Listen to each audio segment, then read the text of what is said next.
శ్రేష్టమైన ఈవులనిచ్చావు, నీ స్వారూప్యమునకు మార్చావు, శ్రేష్టమైన ఈవులనిచ్చావు. ప్రభువైన యేసు క్రీస్తు నామమున జీసస్ సాల్వేషన్ మినిస్ట్రీస్ గుంటూరు వారి తరఫున మీ అందరికీ శుభాభివందనలు తెలియజేస్తున్నాం. ఎంతోమంది బిడ్డల ఆత్మీయ రక్షణ కొరకు రక్షణ భారం కలిగి డాక్టర్ పి రవిచంద్ర గారు ఇంతవరకు ఎన్నో ఆత్మీయ సందేశాలు అందిస్తూ ఉన్నారు. ఈ డిసెంబర్ మాసంలో ప్రపంచమంతా ఎదురు చూస్తున్నటువంటి రాజులకు రాజు ప్రభులకు ప్రభు అయిన యేసు క్రీస్తు వారి జనన సందేశాన్ని మీరందరూ ఆలకించాలని ప్రేమపూర్వకంగా గుంటూరు సాల్వేషన్ మినిస్ట్రీ తరఫున మీ అందరినీ హృదయపూర్వకంగా ఆహ్వానిస్తున్నాం. మీ అందరికీ గుంటూరు సాల్వేషన్ మినిస్ట్రీస్ తరఫున క్రిస్మస్ శుభాకాంక్షలు మీ అందరికీ తెలియజేస్తున్నాం. Thank you very much.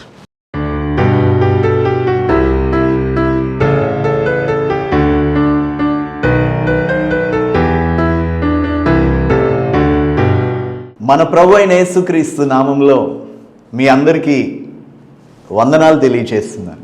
మీ అందరికీ క్రిస్మస్ శుభాకాంక్షలు తెలియజేస్తున్నాను. Wish you a happy Christmas. మన రక్షకుడైన యేసయ్య ఈ భూమి మీదకి అరుదించి ఆనంద సంతోషములు అనుగ్రహించిన మహారాజు, ఆ గొప్ప దేవుడు ఈ భూమి మీదకి రావటానికి గల కారణం మనందరికీ రక్షణని అనుగ్రహించడానికి, మన జీవితాల్లో ఉన్న దుఃఖాన్ని, వేదనను, బాధను, సమస్యలన్నిటి నుండి విడుదల కలిగించడానికి మన ప్రభు మహిమ సింహాసనాన్ని విడిచిపెట్టి ఈ భూమి మీదకి అడుగుపెట్టాడు. నా ప్రియ దేవుని బిడ్డలారా, ఆయన ఎవరంటే మన ప్రభు రాజు కదా, రాజులకి రాజు ఆయన, సర్వాధికారి అయిన దేవుడు ఆయన, ఆయన రక్షకుడు, ఆయన ఈ లోకానికి వెలుగుగా వచ్చిన దేవుడు. బైబిల్ గ్రంథంలో మనం గమనిస్తే మత్తయి సువార్త 2వ అధ్యాయము 2వ వచనంలో ఈ విధముగా రాయబడి ఉంది. యూదుల రాజుగా పుట్టిన వాడు ఎక్కడున్నాడు అని తూర్పు దేశపు జ్ఞానులు యెరూషలేముకు వచ్చి రాజుగా పుట్టిన దేవుడు ఎక్కడ ఉన్నాడని అడగటం జరుగుతుంది. జ్ఞానులు లెక్కలు కట్టుకొని రక్షకుడు బెత్లెహేములో జన్మిస్తాడని, ప్రపంచానికి మధ్యలో ఆయన సమాధానకర్తగా జన్మిస్తాడని లెక్కలు కట్టుకొని ప్రవచనాలన్నిటిని బట్టి ప్రవచన పుత్రుడు జన్మిస్తాడని వారు ఆ ప్రవచనాల నెరవేర్పుని చూడాలని యెరూషలేముకు వచ్చి యూదుల రాజుగా పుట్టిన వాడు ఎక్కడున్నాడని అడుగుతున్నారు. నా ప్రియ దేవుని బిడ్డలారా, మన రాజు రాజులకే రారాజు. ఆయన రాజ్యం శాశ్వతమైనది. ఎంతోమంది రాజులు ఈ భూమిని ఏలేరు, ఎన్నెన్నో రాజ్యాలను జయించారు. కానీ ప్రియ దేవుని బిడ్డలారా, వారందరూ మరువబడ్డారు. వారందరినీ వారి చరిత్రలు మరువబడ్డాయి. కానీ నా ప్రభు అయిన యేసయ్య రాక మునుపు కొన్ని వేల సంవత్సరాల క్రితం ప్రవక్తలు ప్రవచించారు కదా, రక్షకుడు ఈ లోకానికి వస్తాడని, కన్యక గర్భాన జన్మిస్తాడు అని, ఆయన అందరికీ ప్రభు అని, ఆయన ఆశ్చర్యకరుడని, ఆలోచనకర్తని, బలవంతుడైన దేవుడని, నిత్యుడగు తండ్రి అని, సమాధానకర్త అధిపతి అని యెషయా గ్రంథంలో రాయబడి ఉంది కదా. ఆ రాజుని చూసి తరించాలని ఈ లోకానికి బహుమానంగా వచ్చిన ప్రభుని చూడాలనే ఆశతో జ్ఞానులు వచ్చారు. ప్రవచనాలు నెరవేర్చబడ్డాయి. ఆయన రావటానికి గల కారణం ఏంటి? ఆయన భూమి మీదకి రావటానికి గల కారణం తండ్రి అయిన దేవుడు వాక్యమైన యేసయ్యని, కృపా సత్య సంపూర్ణుడైన మన ప్రభువుని ఈ భూమి మీదకి పంపడానికి గల కారణం ఏమిటంటే ఆయన ప్రతి ఒక్కరిని ఏలాలి. ప్రతి ఒక్కరూ హృదయంలో ఆయన రాజ్య స్థాపన జరగాలి. ఆయన రాజ్యం శాశ్వతమైంది కదా, ఆయన రాజ్యం పరిశుద్ధమైనది కదా, ఆయన రాజ్యం మంచితో నీతితో కూడుకున్నది కదా. ప్రభు ఈ లోకంలో అడుగుపెట్టి ఆయన చేసిన ప్రతి కార్యము ప్రజలందరికీ ఆనందాన్ని కలుగు చేసింది. ఆయన జన్మించడం ద్వారా పాప ప్రక్షాళన చేయటానికి ఈ లోకానికి వచ్చిన మన ప్రభు ఆయన కన్యకకు జన్మించి 33.5 సంవత్సరాలు ఈ లోకంలో జీవించి 3.5 సంవత్సరాలు సువార్త ప్రకటించి అద్భుతాలు, ఆశ్చర్యకార్యాలు, ప్రవక్తల ద్వారా పలకబడిన ప్రవచనాలన్నీ నెరవేర్చిన మన ప్రభు అయిన యేసయ్య, రక్షణని అనుగ్రహించిన వాడు ఆ ప్రభు మన హృదయంలో జన్మించాలి. ఆయన సింహాసనం ప్రతి ఒక్కరి హృదయంలో స్థాపించబడాలి. నా ప్రియ దేవుని బిడ్డలారా, రోమా పత్రికలో ఉంటుంది ఆయన సర్వాధికారి అయిన దేవుడు. జ్ఞానులు అంటారు రాజుగా పుట్టినవాడు ఎక్కడున్నాడని. ఈ రాజు సర్వలోకమంతటికి మహారాజు. రాజులు రాజ్యస్థాపన చేస్తారండి, మతస్థాపన చేయరు. యేసుక్రీస్తు అందరికీ ప్రభు. ఆయనకి కులము మతము ఉండదు. దేవునికి మతం ఉండదండి. ఆయన అందరి ఎడల కృప చూపించే దేవుడు, కృపా సమృద్ధిని అనుగ్రహించే దేవుడు, కృపామయుడు. ఆ కృప కలిగిన దేవుడు, ఆ రాజు ఈరోజు మీతో మాట్లాడుతున్నాడు. యెషయా గ్రంథంలో ఉన్నట్టు ఆయన ప్రజల భారం ఆయన మోస్తాడంట. ఆయన భుజాల మీద రాజ్య భారం ఉంటుందంట. రాజ్యం అంటే ఎవరు? మనుషులే కదా. పాప భారం మోయడానికి, పాపం నుండి విడిపించడానికి నజరేయుడైన యేసయ్య, రారాజైన యేసయ్య మహిమ సింహాసనాన్ని విడిచిపెట్టి పరిశుద్ధుడైన దేవుడు, నిష్కలంకుడైన దేవుడు మన కొరకు మనల్ని ప్రేమించి మన పాపం నుంచి విడుదల కలుగు చేయడానికి, సర్వ మానవాళిని రక్షించడానికి ఈ భూమి మీదకి అరుదించాడు. మహా సంతోషకరమైన వర్తమానం. లోకమంతటికి ఒక మంచి మెసేజ్, మంచి శుభవార్త ఏంటంటే రక్షకుడు జన్మించాడు. అందరి భారము భరించువాడు, అందరికీ మేలు చేయువాడు, అందరి భారము మోయువాడు. బైబిల్లో మరొక మాట ఉంటుంది రాజు గురించి, అనుదినం మన భారం ఆయన భరిస్తున్నాడంట. దేవునికి స్తోత్రం కలుగునుగాక.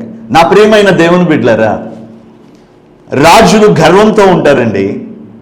కానీ ఈ రాజు, యేసురాజు దీన మనస్సు కలిగి తగ్గించుకొని పశువుల పాకలో జన్మించాడు. ఆయన రాజు కానీ మనుషుల పాదాలు కడిగాడండి. అంటే దైవత్వపు లక్షణాలు, దేవుడు అనేవాడు ఎలా ఉండాలో, దేవుని గుణ లక్షణాలు, దేవుని ప్రతిబింబించేలా మనం ఉండాలని, మనం ఎలా నడుచుకోవాలో, ఎలా బ్రతకాలో ఆయన ప్రతి ఒక్కరికి తెలియచేసాడండి. ఎలా ప్రార్థన చేయాలో, ఎలా దీన మనసు కలిగి తగ్గించుకొని ఉండాలో. ఆయన ఎవరి దగ్గర ఉంటాడంటే దీన మనసు గలవారి యొద్ద ఉంటాడంట. నా ప్రియ దేవుని బిడ్డలారా, రాజులు ఘనతని కోరుకుంటారు, ఫ్లాటరింగ్, పొగడ్తలు. వాటిని పొగిడిన వాళ్ళకి ఆ బంగారం చైన్, ఆ ఉంగరాలు తీసి ఇలా విసిరేస్తూ ఉంటారు. పొగడాలి రాజుల్ని. కానీ ఈ రాజు నామం పొగడదగిన నామం, ఘనమైన నామం. లోకంలో ఎవరినెవరినో పొగిడితే నీ ఘనత రాదు, కానీ దేవుణ్ణి నువ్వు పొగిడితే, ఆరాధిస్తే, ఘనపరిస్తే, కృతజ్ఞతాస్తుతులు ఆయనకి చెల్లించినప్పుడు వాక్యం అంటుంది, నన్ను ఘనపరచు వారిని నేను ఘనపరుస్తాను అని. అవును ప్రియ దేవుని బిడ్డలారా, ఈ రాజు తనను తాను తగ్గించుకున్నాడు గనక, సిలువకి అప్పగించుకున్నాడు గనక, మనందరి కొరకు ఆయన పరిశుద్ధమైన రక్తాన్ని చిందించాడు గనక ఆయన నామం అన్ని నామముల కన్నా పైనామం. Jesus name above all names, అన్ని నామముల కన్నా పైనామం ఇక తండ్రి హెచ్చించాడు. కారణం ఏంటంటే సర్వమానవాళి పాప భారమును ఆయన మోసి అందరి పాపములకు ప్రాయశ్చిత్తము చేశాడు. ఇది శుభవార్త. అందరి పాపాలు తొలగించడానికి జన్మించాడు. Christ mass. అందుకే కొన్ని పండుగలు కొన్ని ప్రాంతాల్లోనే జరుపుకుంటారండి. ఈ క్రైస్ట్ మాస్, క్రీస్తు ఆరాధన ప్రపంచమంతా జరుపుకుంటారు. కారణం ఏంటంటే ఆయన సమాధానకర్త, సర్వజగత్ రక్షకుడు, ఆయనకి మొరపెట్టిన వారిని అందరినీ రక్షించువాడు, ఆయనకి స్తుతించిన వారిని అందరినీ కాపాడువాడు, ప్రార్థన ఆలకించువాడు, కృప చూపువాడు, కృపా సమృద్ధిని అనుగ్రహించువాడు. ఎంతోమంది పుట్టారు రాజులన్నవారు, ఎంతోమంది పెరిగారు, ఎన్నో రాజ్యాలను జయించారు, కానీ మరణించారండి, తిరిగి లేవలేదు, మరోబడ్డారు. వారి చరిత్రలన్నీ మరోబడ్డాయి. కానీ నా ప్రభు అయిన యేసయ్య చరిత్ర సుచరిత్ర. ఆయన సమాధి గెలిచినవాడు, మానాన్ని గెలిచినవాడు. ప్రపంచానికి మధ్యలో ఉన్న యెరూషలేములో ఒకే ఒక్క సమాధి తెరవబడి ఉంది. కోట్ల కొలది మంది వెళ్ళి ఆయన రక్షకుని ఖాళీ సమాధిని చూసి వస్తున్నారు. ఆయన పుట్టాడు, మనుషులందరి కొరకు ప్రాణం పెట్టాడు, తిరిగి లేచాడు అని అక్కడ రాయబడి ఉంటుంది. అవును ప్రియ దేవుని బిడ్డలారా, ఆయన ఎందుకు పుట్టాడో ప్రతి ఒక్కరు గ్రహించాలి. నిన్ను రక్షించడానికి, నీ పాపాన్ని తొలగించడానికి, సాతాను కవన హస్తాల్లో ఉన్న వారిని విడిపించడానికి ఆయన వచ్చాడు. క్రిస్మస్ పండుగ ఆచారపరంగా కాక, మతపరంగా కాక, కులపరంగా కాక, పరిశుద్ధంగా, హృదయపూర్వకంగా, మనస్ఫూర్తిగా ఆయనను ఆరాధించాలి, ఆయనను స్తుతించాలి, ఆయన మాట ప్రకారం నడవాలి. వాక్యం వింటం గొప్ప కాదు, వాక్యానుసారంగా నడిచి వాక్యాన్ని అన్వయించుకొని వాక్యము నీలో నెరవేరాలి, దేవుని ఆశీర్వాదాలు పొందుకోవాలి. దేవునికి స్తోత్రం కలుగునుగాక. ఈ రాజులో సుగుణాలు ఉన్నాయండి. ఆయన సుగుణాల సంపన్నుడు. ఆ సుగుణాలన్నీ మనలో చూడాలని ఆయన ఆశ. ప్రేమ, సంతోషం, దయ, కరుణ, దీర్ఘశాంతం, ఆశా నిగ్రహం, ఆయన గుణాలు. రాజుల గుణాలు ఎలా ఉంటాయి అంటే, ఒక కోపం ఉంటుంది, ఒకరికి ఏవో పాపాలు చేసే మనసు ఉంటుంది. కానీ ఈ రాజు మనసు ఎలాంటిదంటే, ఆయన కనికర స్వరూపుడు, దయగల హృదయుడు, దయచూపువాడు, ఎంత ఘోర పాపినైనా క్షమించువాడు. ఈ రాజును ఆశ్రయిస్తే నీ కోరిక నెరవేరుతుంది. ఈ రాజును ఆశ్రయించిన వారు రక్షించబడతారు. ఈ రాజు విడుదలనిచ్చువాడు, భారము భరించువాడు. అందుకే ఈ రాజ్యము అశాశ్వతమైంది కాదు, అది శాశ్వతమైనది గనుకనే ప్రతి ఒక్కరి హృదయంలో ఆయన సింహాసనం స్థాపించబడుతూ ఉంది. ఇది వ్యాపిస్తూనే ఉంది. కారణం ఏంటంటే ఈ సువార్తలో జీవం ఉంది. జీవాధిపతి, జీవము కలిగిన దేవుడు. ఈ రక్షకుని మాటలు రక్షించేవి, నరకం నుండి తప్పించేవి, ఆనందాన్ని కలుగు చేసేవి, శాశ్వత కృపని అనుగ్రహించేవి. కనుక ఈ క్రిస్మస్ సందర్భంగా రక్షకుడైన యేసు మాటలను వింటున్న మీరు ఏ పరిస్థితుల్లో ఉన్నా మిమ్మల్ని ఈ రాజు ఏలాలి. లోకము ఏలుతుందా, పాపము ఏలుతుందా, లోకాశలు ఏలుతున్నాయా, శరీరాశలు ఏలుతున్నాయా, ఏమి ఏలుతుంది మీ హృదయాన్ని? ప్రభు వాక్యం అంటుంది, నా దేవుని వాక్యం, ఇదిగో నా వాక్యము, నా మాటలు, జీవము కలిగిన నా మాటలు నీ హృదయ సీమని ఏలాలని ఆయన మాట్లాడుతున్నాడు. అవును ప్రియ దేవుని బిడ్డలారా, ఆయన మాటల ప్రకారం నడిస్తే, ఆయన మాటలే ఆయన ఆజ్ఞలు, ఆయన వాక్యం ప్రకారం నడిచినప్పుడు దేవుడు పనిచేయటం మొదలు పెడతాడండి.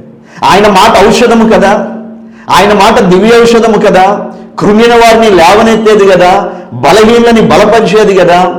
పండుగలు వచ్చినప్పుడు ఆ రోజు వరకే ఆనందం ఉంటుంది, ఆ దినం వరకే కొత్త బట్టలు, ఆ దినం వరకే బిర్యానీలు, ఆ దినం వరకే రకరకాల ఆనందాలు. మరి మిగతా రోజుల్లో నా ప్రియ దేవుని బిడ్డలారా, యేసు ప్రభుని నువ్వు కలిగి ఉంటే 365 రోజులు పండుగే. యేసు ప్రభుని కలిగి ఉంటే నువ్వు జీవించినంత కాలం నీ బ్రతుకు పండుగగా మారుస్తాడు, నీ జీవితాన్ని ఆనందమయంగా మారుస్తాడు. నీ ఎడల ఉన్నతమైన కృపని విస్తరింపజేసి ఆయన ఆత్మాభిషేకముతో నిన్ను నింపి ఏది నీకు కొదువ చేయక తల్లి వలె లాలిస్తూ తండ్రి వలె ప్రేమిస్తూ ఉన్నతమైన కృపని నీ ఎడల చూపించే దేవుడు నా ప్రభు అయిన యేసు. ఈ రాజు కీర్తనల గ్రంథం 103వ అధ్యాయము 8-9 వచనాల్లో రాయబడి ఉంటుంది. యెహోవా దయాదాక్షిణ్య పూర్ణుడు, దీర్ఘశాంతుడు, కృపా సమృద్ధి గలవాడు, ఆయన దయచూపువాడు, దీర్ఘశాంతం కలిగి ఓపిక పట్టుకొని ఉంటున్నాడు. ఈ క్రిస్మస్ పండుగ రోజున మీతో మాట్లాడుతున్నాడు ఆయన. మీ విషయమై నా బిడ్డ ఇంకా మారుతాడు, విడిచిపెడతాడు అపవిత్రతని. ఇప్పుడు దాకా వేటికి అప్పగించుకున్నాడు. ఇదిగో ఈరోజు నా మాటలు దర్శించుచుండగా నా వాక్యానికి అప్పగించుకుంటాడు ప్రాణాత్మ శరీరాలని. ఇదిగో ఇప్పుడు దాకా మీ శరీరాన్ని ఏమేమి ఏలినాయో ఈ పండుగ దినమున దేవుని వాక్యం సూటిగా మీ హృదయంలోకి వస్తూ ఉండగా, మీ మూలుగుల్లోకి వెళ్ళిపోవచ్చుండగా ఆయనకి ఇష్టం లేని అన్నీ విడిచిపెట్టి పరిపూర్ణంగా దేవునికి అప్పగించుకోవాలి. హృదయపూర్వకంగా ఆయనకి నువ్వు అప్పగించుకోవాలి. నీ జీవితాన్ని చీకటిలోకి తీసుకెళ్ళిపోయాడేమో అపవాది, సమస్యల్లోకి తీసుకువెళ్ళిపోయాడేమో, బాధల్లోకి తీసుకువెళ్ళిపోయాడేమో, బలహీనతల్లోకి తీసుకువెళ్ళిపోయాడేమో, ఊబిలో కూరుకుపోయి రాలేని స్థితిలోకి నిన్ను తీసుకువెళ్ళిపోయాడేమో. నా ప్రభువు వెతుక్కుంటూ వస్తున్నాడు వాక్య రూపంలో. ఇదిగో ఈ రోజున ప్రతి ఒక్కరితో మాట్లాడుతూ నిన్ను లేవనెత్తటానికి, ఎందులో కూరుకుపోయావో రక్షకుడి వాక్యము నీ దగ్గరికి వచ్చి, జీవంగల వాక్యం నిన్ను లేవనెత్తుతుంది. బలహీనతలో ఉన్న నిన్ను లేవనెత్తుతుంది ఆయన వాక్యం, సమస్యలో ఉన్న నిన్ను లేవనెత్తుతుంది ఆయన వాక్యం, కన్నీటి లోయలో ఉన్న నిన్ను లేవనెత్తుతుంది ఆయన వాక్యం. ఆయన జీవము కలిగిన మాటలు దర్శించుచుండగానే, నిన్ను తాగుచుండగానే యేసు నామములో నీకు స్వస్థత కలుగునుగాక, యేసు నామములో రక్షణ కలుగునుగాక, యేసు నామములో విడుదల కలుగునుగాక, యేసు నామములో ఆరోగ్యము కలుగునుగాక, యేసు నామములో ఇదిగో ఇప్పుడు ఆశ్చర్య కార్యం మీ జీవితంలో జరుగుతుంది. విశ్వసించి పొందుకోండి. Thank you Lord Jesus. అవును నా ప్రియ దేవుని బిడ్డలారా, ఈ రాజు పలకరిస్తున్నాడు. ఈ రాజు సజీవుడు కదా, మరణాన్ని గెలిచి లేచిన దేవుడు కదా. ఈ రాజు పలకరిస్తూ ఉన్నాడు నిన్ను. ఆయన కృపా సమృద్ధిని నీకు అనుగ్రహించువాడు, ప్రవచన పుత్రుడు, ప్రవచనాలు నెరవేర్చిన వాడు. ఈ రాజు మరలా తిరిగి రాగబోతున్నాడు. దేవునికి స్తోత్రం కలుగునుగాక. తిమోతికి రాసిన మొదటి పత్రిక 6వ అధ్యాయము 15వ వచనాన్ని ఒకసారి మనం చూద్దాం. శ్రీమంతుడును అద్వితీయుడు నగు సర్వాధిపతి యుక్త కాలముల యందు ఆ ప్రత్యక్షతను కనపరుచును. ఆ సర్వాధిపతి, ఈ సర్వాధికారి అయిన దేవుడు, సర్వము చేయగలిగిన దేవుడు, సంపదలు గని అయిన దేవుడు, ఈ సర్వాధిపతి రాజులకు రాజును, ప్రభువులకు ప్రభువునై ఉన్నాడు. ఆయన రాజులకే రాజు. కారణం ఏంటంటే ఆయన జ్ఞాన సంపన్నుడు. రాజుల జ్ఞానం కొంతవరకే, కొంతకాలమే. కానీ ఈ రాజు జ్ఞానము, జ్ఞాన వాక్యము అందరి హృదయాల్ని ఏలుతుంది, కఠిన హృదయాల్ని కరిగిస్తుంది, బలహీనతలో ఉన్న వారిని బలపరుస్తుంది, కృంగిన వారిని ఆయన మాటలు లేవనెత్తుతున్నాయి. అవును నా ప్రియ దేవుని బిడ్డలారా, ఈ రాజులకి రాజు నిన్ను ఏలాలి. అడుగుతావా రాజా నా హృదయాన్ని ఏలయ్యా అని? అడుగుతావా రాజా నీ సింహాసనాన్ని నా హృదయంలో స్థాపించు నాయన అని? అవును ప్రియ దేవుని బిడ్డలారా, ఈ చివరి కాలంలో ఆయన రాకడ బహు సమీపంగా ఉండి ఉండగా తిరిగి మరలా నీ ప్రార్థనా జీవితాన్ని, ఆత్మీయ జీవితాన్ని, భక్తి జీవితాన్ని నువ్వు ఎందుకు బాగు చేసుకోకూడదు? నీతో ప్రభు సూటిగా మాట్లాడుచుండగా, నిన్ను ప్రభు దర్శించుచుండగా, ఏ రాజ్యం నీ హృదయంలో స్థాపించబడి ఉంది? అపవాది రాజ్యమా? సాతాను రాజ్యమా, ఈ లోక సమమైన రాజ్యమా, దేనికి నువ్వు అప్పగించుకున్నావు? దేని కొరకు ప్రయాసపడుతున్నావు? దేని కొరకు ప్రాకులాడుతున్నావు? నువ్వు ప్రాకులాడవలసింది దేనికంటే నీ ఆత్మ రక్షణ పొందుకోవడానికి ఈ భూమి మీదకి వచ్చాడే రాజు. ఆ రాజు మాట వింటే నీ ఆత్మకి రక్షణ కలుగుతుంది. ఆ రాజు మాట వింటే నీ ఆత్మ మోక్షాన్ని పొందుకుంటుంది. ఆ రాజు మాట వింటే నీ ఆత్మ ఆ పరిశుద్ధ పట్టణంలో శాశ్వతముగా ఉంటుంది. పరిశుద్ధులు మాత్రమే నివసించే పట్టణము కదా అది. మరి ఈ క్రిస్మస్ సందర్భముగా మీకు నేను తెలియచేస్తున్నాను, గుర్తు చేస్తున్నాను, వేడుకుంటున్నాను. ఆయన రాకడ కొరకు ఎదురు చూడాలి. ఆయన త్వరగా రానై ఉన్నాడు. బైబిల్ ఉన్న ప్రవచనాలన్నీ నెరవేరుతున్నాయి. ఆయన మధ్యాకాశంలోకి వస్తాడు. ఆయన పుట్టాడు అని పండుగ చేసుకోవడం మాత్రమే కాదు, కానీ ఆ పుట్టిన వ్యక్తి ఎందుకు పుట్టాడు, ఆయన ఏమి చేశాడు, ఆయన చేసిన మేలు ఏంటి, ఆయన పుట్టడానికి పరమార్థం ఏంటి, ఆయన జన్మించి ఏ మహత్కర కార్యం చేశాడు, ఏ పుణ్య కార్యము చేశాడు అని మనం ఆలోచించాలి. దైవజనుడు ఆయన పౌలు గారు అంటారు, పుణ్యకార్యము చేయటానికి దేవుడు ఈ లోకానికి వచ్చాడు. ఆయన పుణ్యపురుషుడు. ఈ రాజు పుణ్యపురుషుడు. ఆయన చేసిన పుణ్యకార్యం ఏంటి?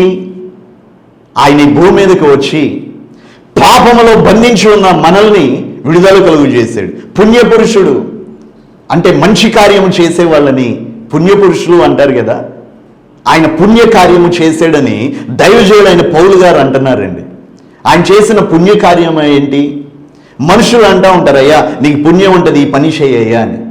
మనుషులందరూ బాగుపడటానికి, మేలు పొందుకోవడానికి, ఆశీర్వదించబడడానికి, ఆనందించడానికి ఆయన పుణ్యకార్యం చేసాడండి. అది ఎవరూ చేయలేరు, ఆయన మాత్రమే చేయగలడు. ఎందుకంటే పాపము వలన మరణం ఈ లోకానికి వచ్చింది. ఆజ్ఞ అతిక్రమించడమే పాపం. ఆ పాపం మనుషులందరినీ ఏలుతుంది గనక ఆ పాపం తొలగించడానికే పరిశుద్ధుడు కావాలి గనక, పరిశుద్ధమైన రక్తం చిందించాలి గనక ప్రభు ఈ లోకానికి దిగి వచ్చాడు అని దైవజనుడైన పౌలు రోమాపత్రిక 5వ అధ్యాయము 18వ వచనంలో రాయబడి ఉంటుందండి. కాబట్టి తీర్పు ఒక్క అపరాధ మూలమున వచ్చినదై మనుష్యులకు అందరికీ శిక్షావిధి కలుగుటకు ఎలాగూ కారణమాయేనో, అలాగే ఒక పుణ్యకార్యము వలన కృపాదానము మనుషులందరికీ జీవప్రదమైన నీతి విధించబడుటకు కారణమాయను. ఆయన దానముగా, కృపాదానముగా కృపను అనుగ్రహించాడు, కృపని తీసుకువచ్చాడు. కృపాదానముగా జీవప్రదమైన నీతి విధించబడుటకు కారణమాయను. మనం జీవించుటకు, మనం నీతిమంతులుగా మార్చబడుటకు, పాపము తొలగించడానికి ఆయన పరిశుద్ధమైన రక్తం చిందించాడు. రాజుల మీద ఎవరన్నా దండెత్తినప్పుడు అండి, ముందు అందరినీ భటుల్ని వారికి ఉన్న బలగాన్ని పెట్టి వెనక నుంచి పారిపోతాడంట. కానీ ఈ రాజు మనందరి పాపాలు ఆయన మీద వేసుకొని ఆయన ప్రాణం పెట్టి ప్రాయశ్చిత్తం చేసి కృప చూపించి దయ చూపించి మనందరి పాపాలని కొట్టివేసాడండి. ఎంత గొప్ప రాజు! మరి ఈ రాజు నీకు అవసరం, ఈ రాజు నీకు కావాలి. ఈ రాజు ఎవరంటే సర్వయుగములో సజీవుడు. ఈ రాజు ఎల్లప్పుడూ ఉండేవాడు. ఈ రాజు పరిశుద్ధాత్మనిగా భూమి మీద సంచరిస్తున్నాడు. ప్రతి ఒక్క హృదయాల్ని కరిగిస్తున్నాడు. ప్రతి ఒక్క హృదయంలో మారు మనసు కలుగు చేస్తున్నాడు. చెడిపోయిన హృదయాలని బాగు చేస్తున్నాడు, రిపేర్ చేస్తున్నాడు, సరి చేస్తున్నాడు. వారి క్రియలని బాగు చేసి నీతి క్రియలను అనుగ్రహిస్తున్నాడు. అందుకే క్రీస్తుని విశ్వసిస్తే నిత్య జీవం కలుగుతుంది. క్రీస్తు యేసుని విశ్వసిస్తే రక్షణ కలుగుతుంది. క్రీస్తు యేసు నామములో ప్రార్థన చేస్తే నీ ఆత్మ రక్షణ పొందుకుంటుంది అని దైవ గ్రంథం తెలియచేస్తుంది. దేవుని బిడ్డలారా, దేవునికి స్తోత్రం కలుగునుగాక. గనుక ఆయన పుణ్యకార్యము చేయడానికి ఈ భూమి మీదకి వచ్చాడు. ఆ పుణ్యకార్యం జరిగించాడు. అందరికీ రక్షణ కలుగు చేశాడు. అందరికీ నిత్య జీవాన్ని అనుగ్రహించాడు. ఆయన నామములో ప్రార్థన చేస్తే, ఆయన దగ్గర పశ్చాత్తాపడితే, ఆయన దగ్గర నువ్వు మోకరిల్లితే, కన్నీరు కారిస్తే నీకు విడుదల కలుగుతుంది, ఆరోగ్యము కలుగుతుంది. ఆయన ఐశ్వర్యవంతుడు గనుక ఐశ్వర్యము కలుగుతుంది, ఆశీర్వాదము కలుగుతుంది, క్షేమము కలుగుతుంది. నీవు నిత్య జీవాన్ని పొందుకుంటావు. దేవునికి స్తోత్రం కలుగును గాక. నా ప్రియ దేవుని బిడ్డలారా, రాజు రాజ్య పరిపాలన చేస్తాడు. ఈయన రాజ్యము ఆనందంతో కూడుకున్నది. నా ప్రభువైన యేసయ్య రాజ్యము సమాధానముతో కూడుకున్నది. ఆయన రాజ్యము నిత్యము ఉండేది. ఆయన రాజ్యము శాశ్వతమైనది. ఆయన రాజ్యము ఆదరణ కలుగు చేసేది. ఆయన రాజ్యము కదిలించబడనిది, స్థిరముగా ఉండేది నా దేవుని రాజ్యం. అవును ప్రియ దేవుని బిడ్డలారా, రాజులకి రాజు, ప్రభువులకి ప్రభువు ఆయన దగ్గర ప్రతి ఒక్క మోకాలు వంగుతుంది, ప్రతి దురాత్మలు భయపడతాయి. ఈ క్రిస్మస్ సందర్భముగా ఈ క్రిస్మస్ సందేశాన్ని వింటున్న మీరు సర్వలోకమంతటికి మహారాజు అయిన ఆ దేవుని పాదాల దగ్గర మీరు గనక మోకరిస్తే మిమ్మల్ని ఏలటం ఆయన ప్రారంభిస్తాడు. మీ హృదయ సీమని ఏలట ఆయన ప్రారంభిస్తాడు. ఆ ప్రభు వైపు మీరు ఈరోజు తిరిగి మీ ప్రార్థన జీవితాన్ని ఎందుకు సరి చేసుకోకూడదు? ఈ లోకం శాశ్వతం కాదు కదా, ఈ లోకంలో ఉన్నదేది శాశ్వతం కాదు కదా, మనం వీటన్నిటినీ మనతో పాటు తీసుకెళ్ళలేము కదా. మనలో ఉన్న ఆత్మ ఒక్కటే విలువైనది కదా. ఈ ఆత్మ లేనప్పుడు మన శరీరం రోడ్డు మీద ఉంటుంది కదా. నా ప్రియ దేవుని బిడ్డలారా, ఆయన దయగల మాటలు వింటున్న మీరు, ఆయన కృపగల మాటలు వింటున్న మీరు ఒక తీర్మానంతో ప్రార్థన చేయండి. పరిశుద్ధాత్ముడు మిమ్మల్ని దర్శించబోతున్నాడు. చిన్న ప్రార్థన. పరిశుద్ధుడా, ప్రేమ కలిగిన దేవానికి స్తోత్రం నాయన. ఈ వాక్యం విన్న ప్రతి బిడ్డని మీరు బ్లెస్ చేయండి. మీ వాక్యము ద్వారా, మీ మాట ద్వారా ఒక్కొక్కరిని దర్శించినందుకై మీకు స్తోత్రం నాయన. ఈ క్రిస్మస్ సందర్భముగా మీ పరిశుద్ధమైన మాటలు మీ బిడ్డలకి తెలియజేసి ఉండగా విన్న వాక్యం ప్రకారం జీవించి, వాక్యానికి లోబడి, వాక్యాన్ని నెరవేర్చి, అయ్యా బిడ్డలు తెలుసో తెలియ చేసిన తప్పులని, పాపాలని క్షమించండి. మీ వైపు తిరుగుచూ ఉండగా, మీ రక్షణ సువార్త విని ఉండగా, మీరు వెలుగుగా వీరి మీద ఉదయించి ఉండగా, తేజోమయుడిగా వీరి మీద ఉదయించి ఉండగా, ఒక్కొక్క కుటుంబాన్ని, బిడ్డని మీరు దర్శించి, బిడ్డలు తీర్మానం చేస్తూ ఉండగా, తీర్మానం చేస్తున్న ప్రతి బిడ్డను ఆశీర్వదించి, ఆశీర్వాదానికి వారసులుగా మార్చమని, ఘనత, మహిమ, ప్రభావములు మీరు మాత్రమే పొందుకొనమని త్వరలో రానయ్యున్న యేసు క్రీస్తు అతి శ్రేష్టమైన నామములో వేడుకొనుచు ప్రార్థిస్తున్నాను పరమ తండ్రి. Amen. I wish you a happy Christmas. God bless you. Praise the lord.